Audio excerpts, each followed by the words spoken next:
welcome to Up Close with Carlos Sang, celebrating art, entertainment, and the human spirit.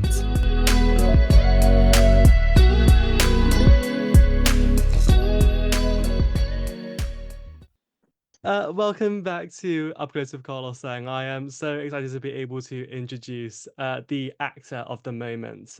He has recently been seen in productions of Pacific Overtures, Song of Songs, Death Note, and is about to return to the Menier Chocolate Factory for The Baker's Wife. It's a huge delight to be able to introduce my friend Joaquin Pedro Valdes. Thank you so much for joining us. Well, thanks for having me, Carlos, and what a nice, lovely intro. Yeah, I mean, I feel like, the last year or the past year and a half, it has been the year of Joaquin Pedro Valdes, going from Killing the Cat to Death Note to Pacific Overtures, Song of Songs, and now Baker's Wife. How has it been for you? Has it been quite a whirlwind? Like, how's it been doing all of these shows back to back? Yeah. At the end of 2022, it was quite a momentous, turning point. I was at the junction in my life and in my career. I just came off the back of a long tour with The Lion King. Met some lifelong friends there. It was a wonderful tour, but it was a tiring one as well. And I was talking to my wife about it and my agent, two of probably the closest women in my life here in London.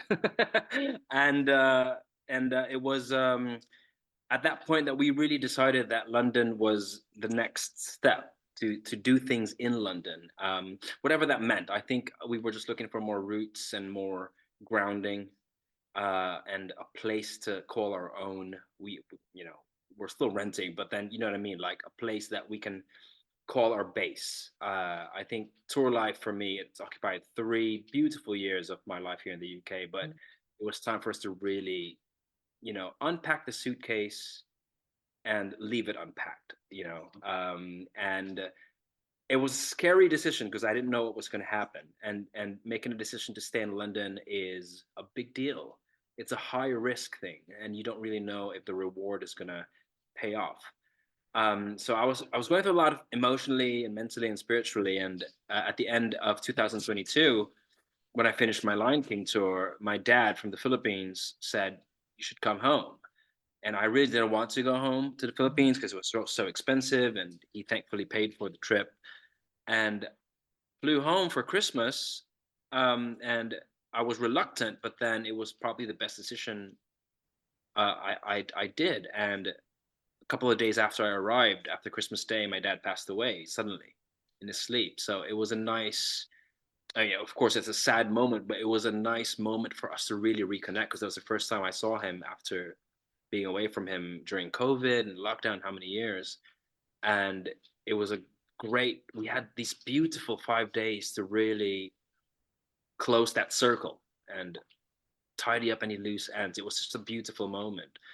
And I got to be with my family and got to honor my dad in the right way, as he passed away. And it gave me exactly the inspiration I needed to come back to London, not knowing what was ahead, but also not fearing the unknown, if that makes sense. And as soon as we stepped back into London, my series of London shows came in, and I can only attribute that to, I guess, like the tailwind that my dad gave me, to come back and do the things that I do here. Yeah, I mean, it's been a pretty remarkable few years, and it has really been a series of shows, as you say. Has it been challenging at all, maintaining that stamina to do, all these different shows? They all have such different styles, and how has that been for you? Well, you know what? That's the craft, isn't it? Like, I mean, the thing is, you come here. I've dreamt about this all my life. I mean, as a young theater kid in Manila, looking, at London as if it was this faraway dream, like almost like an emerald city of sorts, an unattainable thing. And then you're here, and you count your blessings. There's lots of things that are difficult. The job in itself is difficult, and it's not all rosy. It's not all easy, and it's not all glitz and glamour. But it's hard work. But then I remind myself how much I wanted it. Like I moved my life, me and my wife, we moved our lives here for this. So yes, it was hard.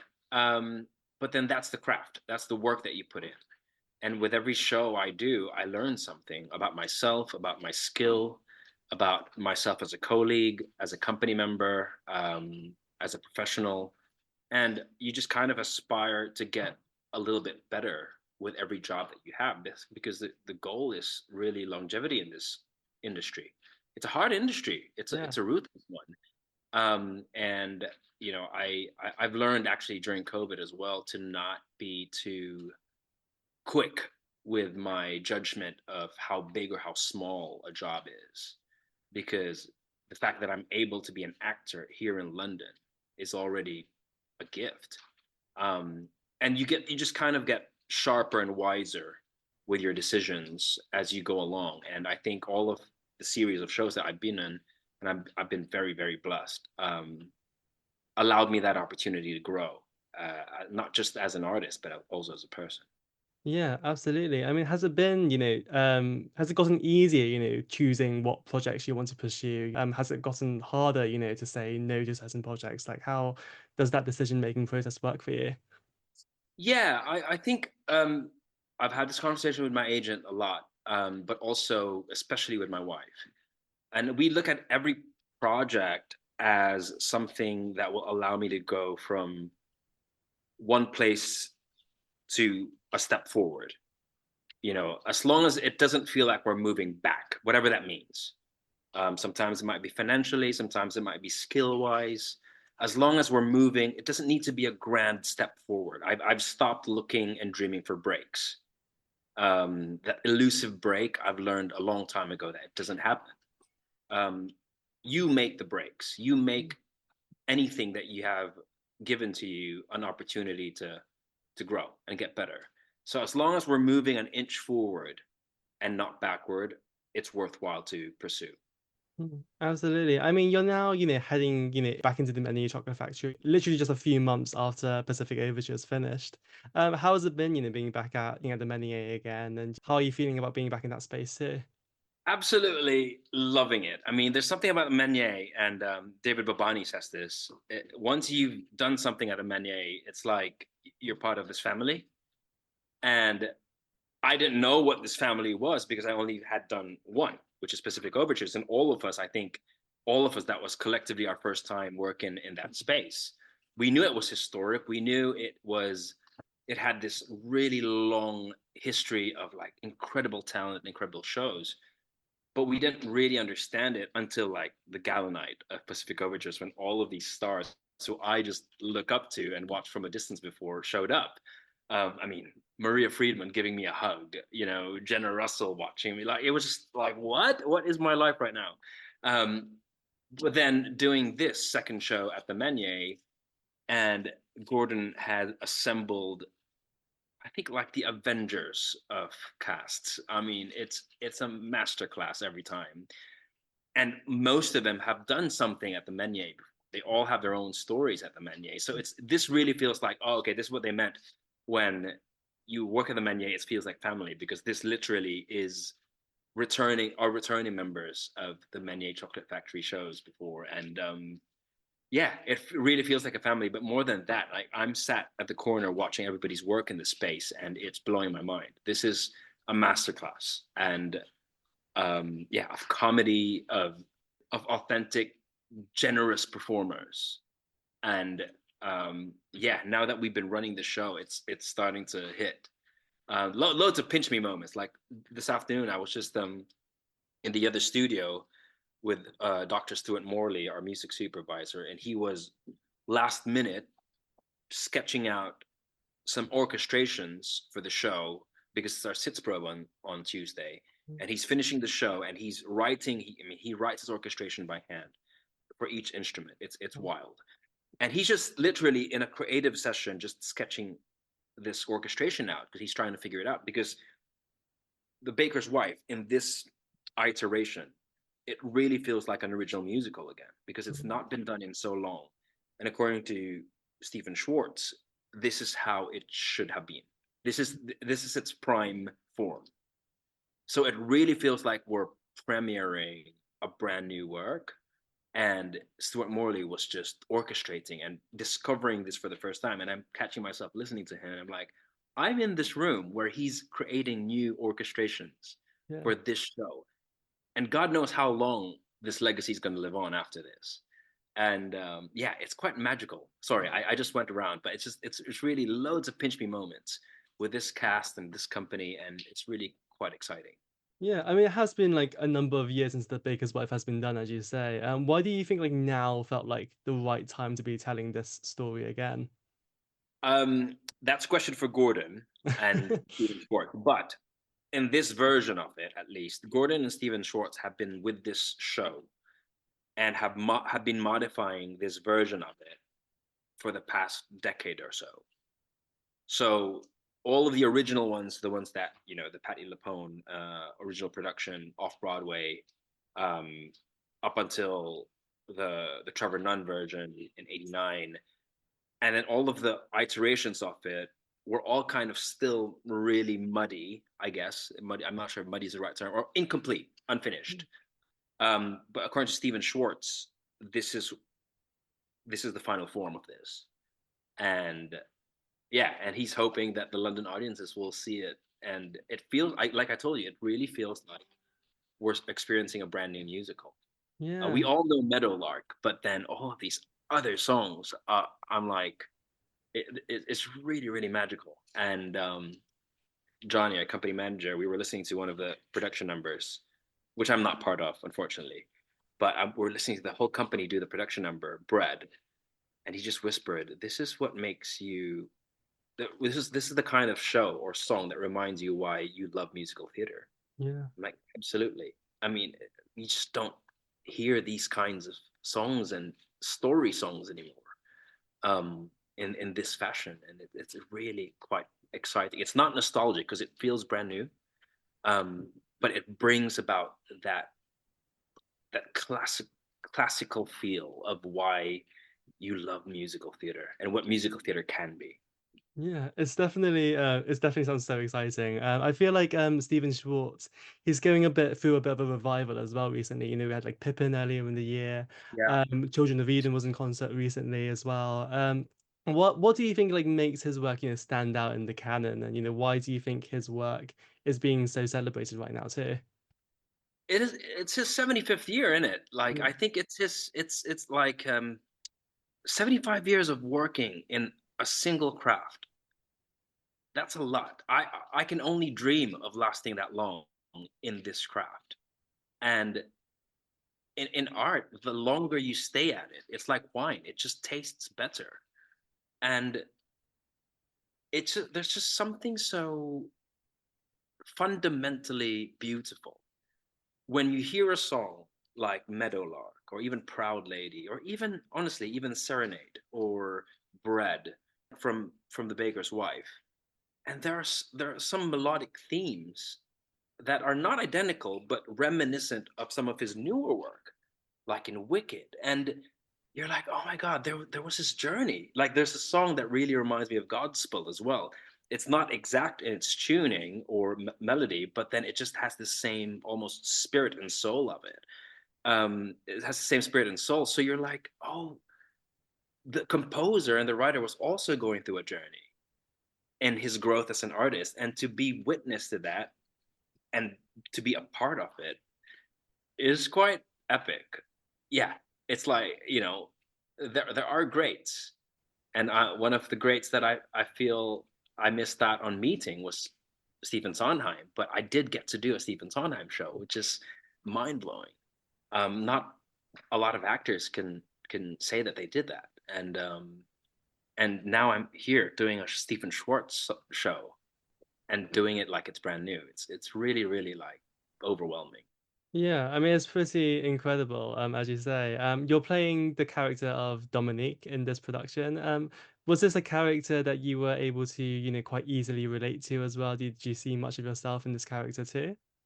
I try to find myself in every character I approach. I mean, even if like I don't think I am a uh, seducer, but I do know how to seduce. I don't think I'm a homewrecker, but I can understand why at that specific moment, he made the not so wise decision to try and break up a marriage.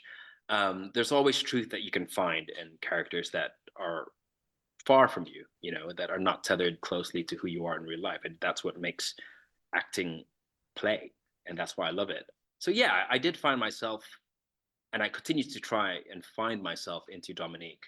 But I think what's important there is Gordon was so clear in the world that we were building, the authenticity and the truth that it was laid on, the foundations of which the show was laid on. And um, it's easy to say that it might be about the baker, Genevieve, and Dominique, but really it's about the village. And in this particular staging, people, I think, will be surprised to see how much of the story is really about the village of Concord. The leads, or the three, I don't want to say leads, because everybody really is a lead and everybody will see that. So the three characters, the baker, the baker's wife, and Dominique, really just facilitate this beautiful cyclone of change that happens in the village of Concord. And the journeys of every single actor on the space is just, it's a masterclass watching everyone. We did one of our first few run throughs yesterday, and there were proper tears all around. It's going to be a really special one, I think. Oh wow. That yeah, I can't wait to come and see it. Yeah, you talked a little bit about being a lead. When you were still in the Philippines before you came over to London, did you always sort of see yourself as being a leading man sort of actor as well? Um, well, in Manila, I was leading some shows already, but then when I took the risk and bit the bullet and moved my life to the UK, it's a different game. I'm amongst the world's best. The competition is incredible, and I and I knew that I didn't anymore aspire to be like, oh, I'm gonna be, this is how my career is gonna go. I'm gonna be a lead, yada yada. I think I kind of was really genuinely humbled at the fact that I had so much more to learn and so much more to grow, not just as an actor, but as a person. And leading a company all of a sudden became a really big deal, um, almost too big for me to aspire to, because I just wanted to work on my craft. It wasn't until recently, and that's how I approach all of my career, my career moves, if you want to call it, or I just wanted a job because you need to pay rent, right? Especially here in the UK. So I was just taking as much jobs as possible, not concerned if I was the lead or whatever. Uh, but it was recently, last year actually, when a proper leading man, who he knows who he is, I'm not going to name him. We had coffee together, and he saw me in one of my shows, and he says, "You're a true leading man." And it wasn't about what I was doing on stage. It wasn't about being a performer, front and center with a spotlight on it. It was something intangible. There is a safety that he says that comes with seeing you on stage, and it's a safety that that he's also leading from behind the curtain as much as he is when the curtain's raised. And I think that was the greatest single, the single most important like bit of advice he gave me. It was a compliment, but it was also almost like a warning, because there is a responsibility now. And I don't wear that responsibility more. I don't put that pressure on myself more than I do aspire to keep growing deeper into my craft, and more importantly into who I am as a company member.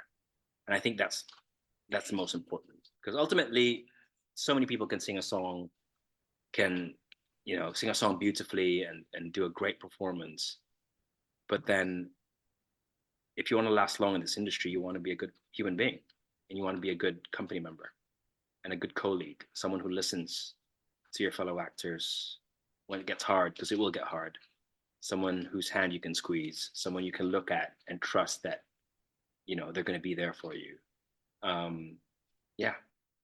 Yeah, I mean, it's been really interesting as well over the last couple of years, seeing the shift in Asian representation as well in the industry. Do you feel a responsibility there as well, to represent a group of people as well in the industry too? And do you feel like you've seen a big change as well since you've arrived in London too? Obviously, there's more interest in Asian stories now. I mean, just look around the West End. You got Your Lie in April, you got My Neighbor Totoro, we got Death Note, we got Spirited Away.